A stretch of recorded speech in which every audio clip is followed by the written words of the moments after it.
Hello everyone, this is Deepank Ahari, Assistant Professor of English Literature.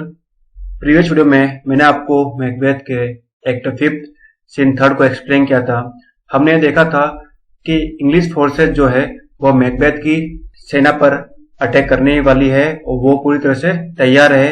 एक soldier आके Macbeth को inform करता है और मैकबेथ जो है अपने डॉक्टर से अपनी वाइफ लेडी मैकबेथ की हेल्थ के बारे में पूछता है तो डॉक्टर उसको एक्सप्लेन करता है कि अब खुद लेडी मैकबेथ ही अपनी खुद की देखभाल कर सकती है, खुद को क्योर कर सकती है और कोई भी डॉक्टर, कोई भी मेडिसिन, कोई भी लेडी मैकबेथ की हेल्प नहीं कर सकता।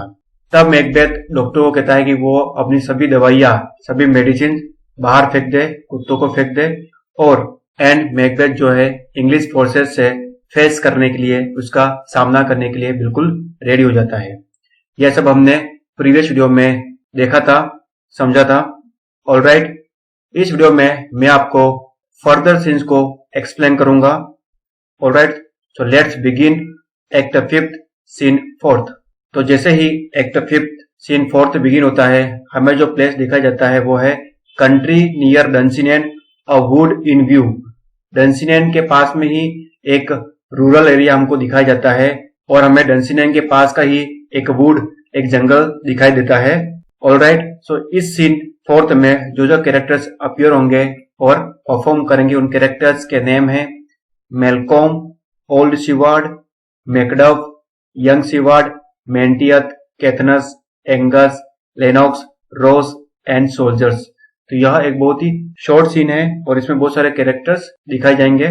तो जैसे ही act 5th scene 4th begin होता है, हमें ड्रम्स एंड कलर के साथ Malcolm, old Siward, Macduff, young Siward, Menteith, Caithness, Angus, Ross, Lennox and soldiers की एंट्री होते हुए दिखाया जाता है। सबकी एंट्री होती है और वो एक डंसिनेन के पास के एक जंगल में सब खड़े हुए होते हैं। मेलकॉम सीन स्टार्ट होते ही बोलता है, किंग्समैन, मैं सबसे उम्मीद रखता हूं कि वह दिन आ चुका है जब सभी लोग शांति और सेफली अपने घरों में सो सकेंगे। मेंटियथ इसका रिप्लाई करते हुए कहता है, इसमें कोई डाउट नहीं है। तब मेंटियथ आगे कहता है कि यह विरनम का वुड है। तो हमें पता चलता है कि यह जंगल जो है, यह जो वुड है वह विरनम का वुड है। उसके बाद मेलकॉम सभी सोल्जर्स को एड्रेस करते हुए कहता है, हर एक सोल्जर जो भी ट्री है उनकी एक एक ब्रांचेस काट ले और अपने सामने उसको रख के चले। ऐसा हम इसलिए कर रहे हैं ताकि हमें जो भी देखेगा उन्हें सोल्जर्स के नंबर के बारे में पता नहीं चल पाएगा, वो एग्जैक्टली ये पता नहीं लगा पाएगा कि कितने सोल्जर्स हम मार्चिंग कर रहे हैं और हम अपने सोल्जर्स के नंबर्स को सीक्रेट रख सकेंगे, गुप्त रख सकेंगे, ताकि मैकबेथ को एग्जैक्ट इंफॉर्मेशन नहीं मिल सकेगी और वो इसकी प्रिपरेशन नहीं कर पाएगा। सभी सोल्जर्स एक साथ कहते हैं कि हम ऐसा ही करेंगे। मेलकॉम की बात सुनकर आगे ओल्ड सीवार्ड कहता है, हमें ज्यादा कुछ भी नहीं पता है कि मैकबेथ का क्या प्लान है, क्या स्ट्रेटेजी है।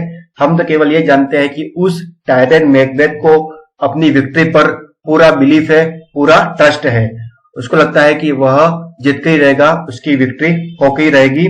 इसलिए उसने अपनी आर्मी को डंसिनेन में ही रखा हुआ है एंड जब तक हम उस डंसिनेन के आसपास घेरा नहीं डाल देंगे तब तक वो कोई भी मूवमेंट नहीं करने वाला है।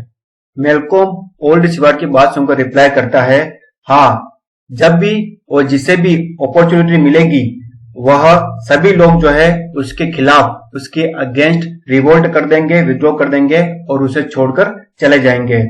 यहाँ तक कि अभी भी जो लोग उसकी सर्विस कर रहे हैं, उसकी सेवा में है, वो हेल्पलेस है, वो मजबूर है और हेल्पलेस होकर वो उसकी सेवा कर रहे हैं और उसके लिए काम कर रहे हैं। कोई भी ऐसा व्यक्ति नहीं है, कोई भी ऐसा पर्सन नहीं है जो कि अपने मन से, अपने दिल से उसकी सर्विस कर रहा हो, उसकी सेवा कर रहा हो। मेलकॉम की बात सुनकर मैकडफ बोलता है, हमें ओवर कॉन्फिडेंट भी नहीं होना चाहिए, क्या पता इस बैटल का रिजल्ट जो है वो क्या हो। वो इस लड़ाई का रिजल्ट ही हमें बता सकेगा कि हमारा जो अनुमान है, हमारा जो गेस है वो कहाँ तक सही है।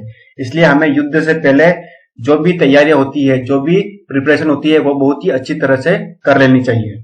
And act 5th scene 4th के एंड में ओल्ड सीवार्ड सबको कहता है, अब वो टाइम बहुत पास आ गया है, नियर आ गया है जब हमको इस बैटल का रिजल्ट पता चल ही जाएगा। और हम जान जाएंगे कि हमने क्या अचीव किया है और क्या अचीव करना रह गया है। हमें झूठी उम्मीदें नहीं रखनी चाहिए और जो सर्टेन रिजल्ट होगा वो तो हमें तभी पता चलेगा जब हम इस आर्मी को मार्च करने का ऑर्डर देंगे, आदेश देंगे। इसलिए हमें अपनी सेना के साथ इस बैटल ग्राउंड में आगे बढ़ना चाहिए ताकि इस प्रॉब्लम का सॉल्यूशन निकल सके और इस प्रॉब्लम को हमेशा के लिए खत्म किया जा सके। इसी के साथ सभी अपनी सेना के साथ मार्च करते हैं और इसी के साथ एक्ट 5 सीन 4 समाप्त होता है, फिनिश होता है। अब हम एक्ट 5 सीन 5 को समझेंगे। तो जैसे ही एक्ट 5 सीन 5 बिगिन होता है, हमें जो प्लेस दिखाया जाता है वो है डंसिनेन विद इन द कासल। डंसिनेन में कासल के अंदर का सीन हमें दिखाया जाता है और जो कैरेक्टर्स सीन 5 में अपीयर होंगे, परफॉर्म करेंगे, उन कैरेक्टर्स के नेम है मैकबेथ एंड सैटर्न। तो जैसे ही एक्ट 5 सीन 5 बिगिन होता है, सीन में मैकबेथ, सैटर्न और कुछ सोल्जर्स की ड्रम्स एंड कलर्स के साथ एंट्री होती है।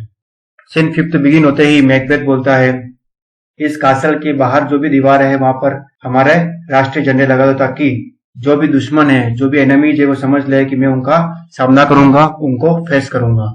हमें अब भी सुनाई दे रहा है कि जो शत्रु है, जो इंग्लिश फोर्सेस है, वो आ रहे हैं, बट हमारा जो किला है, हमारा जो कासल है, वो इतना स्ट्रांग है कि वो किसी भी होने वाले अटैक से अपने आप की सेफ्टी कर सकता है, अपने आप को प्रोटेक्ट कर सकता है। उनको इस कासल के चारों घेरा डालना है तो डालने दो। जब तक उनके सोल्जर्स भूख और बीमारी, जब तक वे भूख, बीमारी या किसी बुखार आदि से पीड़ित होकर, सफर होकर मर न जाए, तब तक मुझे कोई भी चिंता नहीं है। अगर हमारे जो भी थेन्स है, जो भी किंग्समैन है, वो अगर उनसे मिल नहीं जाते हैं तो हम बैटल फील्ड में भी उनका बहुत ही मजबूती से मुकाबला करते हैं और उनको हराकर फिर से उनको इंग्लैंड भगा देते हैं। ऐसा मैकबेथ बोल ही रहा होता, तभी उसको अंदर से औरतों की चिल्लाने की आवाज आती है। मैकबेथ औरतों की ये आवाजें सुनकर कहता है कि ये आवाजें किसकी है, यह शोर किसका हो रहा है। सैटर्न रिप्लाई करता है, माय लॉर्ड, यह तो औरतों की चीखें है, औरतों की नॉइज है। मैकबेथ सैटर्न की बात सुनकर कहता है, मैं तो अब फियर को बिल्कुल ही भूल गया हूँ। एक टाइम ऐसा भी था जब मैं रात के समय कोई भी चीख सुनकर मेरा पूरी बॉडी कांप जाती थी, मेरा दिल कांप जाता था, लेकिन अब फियर से मेरा पूरा पेट भर गया है और अब तो अत्याचार के विचारों से भी मैं बिल्कुल भी भयभीत नहीं होता हूँ, क्योंकि भय से मैं बहुत ही परिचित हो गया हूँ, बहुत ही फेमिलियर हो गया हूँ। तभी सैटर्न की एंट्री होती है और सैटर्न मैकबेथ को बताता है कि महाराज, हमारी रानी लेडी मैकबेथ की डेथ हो गई है। मैकबेथ जैसे ही अपनी वाइफ लेडी मैकबेथ के डेथ की न्यूज सुनता है, वह शॉक हो जाता है और कहता है वह किसी और टाइम पे मरी होती तो अच्छा होता, क्योंकि ऐसी न्यूज सुनने के लिए यह कोई भी अप्रोप्रिएट टाइम नहीं है। हमारा जीवन जो है, हमारा जो लाइफ है, वो धीरे धीरे गुजरती जा रही है और इस प्रकार हम लाइफ की अंतिम टाइम की ओर, अंतिम समय की ओर बढ़ते जाते हैं। प्रतिदिन जो बीत जाता है हमको मूर्खों की भांति अपनी मौत की ओर, अपनी ग्रेव की ओर खींच कर ले जाता है। लाइफ तो बस एक क्षणिक छाया है, यह थोड़े समय की रहने वाली है और यह बिल्कुल भी रियल नहीं है, अवास्तविक है। वर्ल्ड के इस स्टेज पर जो ह्यूमन है, जो मैन है, वह तो एक तुच्छ जीव है जो कि चलता फिरता है और थोड़ी देर के लिए जो भी उसको रोल दिया जाता है उसको निभा देता है और उसके बाद गायब हो जाता है, वेनिश हो जाता है। और उसके बाद मैकबेथ एक फेमस कोटेशन बोलता है, life is a tale told by an idiot, full of sound and fury, signifying nothing.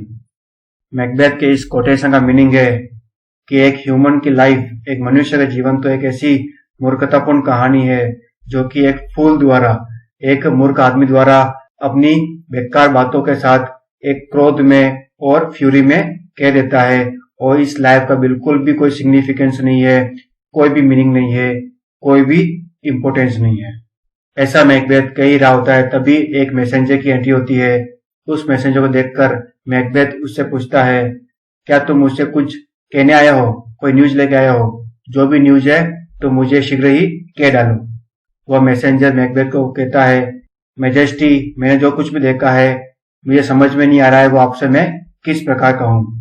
Macbeth कहता है, जो भी तुम्हें कहना है, जो भी तुमने देखा है वो मुझे बता दो कि तुम क्या कहना चाहते हो। वो मैसेंजर कहता है, कि जब मैं डंसिनन हिल पर पहरेदारी कर रहा था तब मैंने देखा कि वियतनाम का जो जंगल है, वियतनाम वुड जो है वह मेरी तरफ चलते हुए आ रहा है, ऐसा मुझे दिखाई दिया। मैकबेथ इस बात पर गुस्सा हो जाता है और कहता है कि तुम लायर हो और तुम एक सर्वेंट हो और तुम झूठ बोल रहे हो। लेकिन मैसेंजर फिर से यही बात कहता है और कहता है कि मजेस्टी, इस गुस्से में आप जो भी मुझे पनिशमेंट देना चाहे वो मुझे दे सकते हैं, मुझे वो सब कुछ एक्सेप्ट होगा अगर मैंने कुछ भी झूठ कहा हो। आप खुद आके देख सकते हो और 3 मील के कवर में आप देख सकते हो कि आपको ऐसे लगेगा जैसे कि पूरा वियतनाम वुड जो है चलते हुए डंसिनन की पहाड़ी की तरफ आ रहा है, चलते हुए आ रहा है।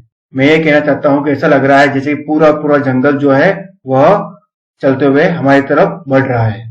मैसेंजर की यह बात सुनकर एक्ट 5 सीन 5 के एंड में मैकबेथ कहता है, अगर तुम्हारी बात झूठी हुई, तुम्हारी न्यूज झूठी हुई तो तुमको पेड़ पर जिंदा ही लटका दिया जाएगा और तुम तब तक वहां पे लटके रहोगे जब तक तुम भूख से तड़प तड़प कर मर नहीं जाते।